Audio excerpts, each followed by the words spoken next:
Today we're comparing two very popular Wacom tablets, the Wacom Cintiq 16 and the Wacom Intuos Pro Medium. Let's get into the differences and what that means for you as a creative. Point. The Cintiq 16 retails for 999 Australian dollars, which is double the cost of an Intuos Pro Medium at 549 Australian dollars. And a big part of that is because the Cintiq has a screen that you can draw on directly, whereas the Intuos doesn't. Now some people might think that having a screen is a must-have for any artist, but many creative professionals, including myself, actually find it a lot more comfortable working on the Intuos. For my setup, I use my Cintiq as an Intuos most of the time. So I keep it flat on my desk and I have it set up to mirror my main display and only look down and use the Cintiq screen when I need to draw a perfect line or some small details. Now keep in mind that you can get equally good drawings on an Intuos. It's really more about practice and being familiar with your tools, but having a screen that I can draw on directly definitely makes it a bit quicker and a bit easier. The Intuos is designed to lay flat on your desk, and this means that it's on the same level with your keyboard, your mouse, and this lets you draw and type and move your mouse about with good posture. For example, with your back straight, your elbows at 90 degrees, and you're looking straight ahead at your monitor. And good posture is important because as an artist or animator or whatever you're doing on your tablet, you're going to be sitting in front of it for hours at a time. Now the Cintiq, on the other hand, is pretty much always in a slightly awkward position. You can lay it flat on the table or pop out its little feet and give it a slight angle, but either way, you're still going to be hunched over, looking down, and that puts strain on your back and neck. Wacom does offer a $169 adjustable Cintiq stand, which lets you adjust the angle a little bit more, but it still sits pretty low on your desk.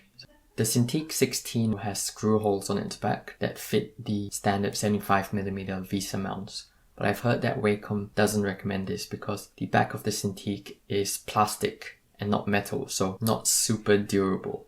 However, I have tried to mount the Cintiq on a monitor stand and it worked reasonably well. There's only one button on the Cintiq, and that's a power button to turn it on or off. The Intuos comes with 8 customizable express keys, a customizable touch ring, and a switch to turn multi-touch on or off. The Cintiq doesn't have a multi-touch mode, but Wacom's multi-touch has always felt really sloppy to me compared to your smartphone or MacBook trackpads, so it's not a huge loss.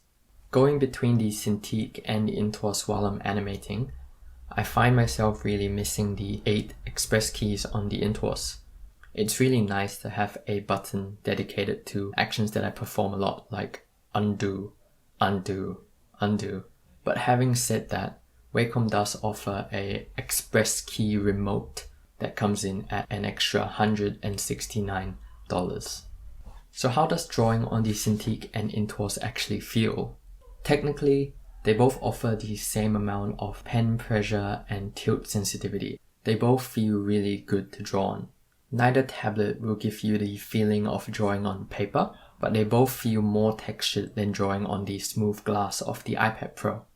The Intuos gives you the option of changing this up a little bit with replaceable texture sheets that come in smooth, standard, or rough. Now these replaceable texture sheets, they don't come with the Intuos, but Wacom does include a little sample pack inside the box. Let's take a look at what else comes in each box. The Cintiq 16 comes with the Pro Pen 2, a pen holder, 3 standard nibs, and a whole bunch of cables. The Intuos also comes with the Pro Pen 2 and a standalone pen stand with 10 extra nibs, including 6 standard nibs and 4 felt nibs, 4 additional pen color rings, which is nice if you want to personalize your pen, and a single USB-C to USB-A cable. Between the two pen holding solutions, I like that the Cintiq fits on the side of the tablet itself, which frees up a little bit of desk space. Both pen holder / stand things also double as a place to store the extra nibs or for nib removal. The Intuos comes with a lot more extra nibs than the Cintiq, but you might not actually need that many unless you press down really hard when you draw. Now it's worth noting that you can buy any of these nibs from Wacom store, so it's not a deal breaker if you want more nibs, or more specifically you want the felt nibs. Next up we have these cables. The Intuos connects to your computer with just a single USB cable, whereas the Cintiq requires an HDMI port for the display, a USB port to register pen strokes, and a power brick that is connected to a power socket somewhere.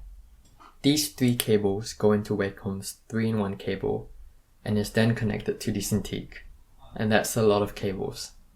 I like to keep my desk neat, so that's something that's always annoyed me about these Cintiqs, but it's easy enough to just hide it in a cable box. On the topic of connectivity, the Intuos can also connect to Mac or Windows computers via Bluetooth, which is pretty cool, but I don't use it very much because it introduces a slight delay. Let's move on to size and portability. The Cintiq is much larger than the Intuos and almost 3 times as heavy at 1.9 kilograms versus the Intuos' 0.7 kilograms.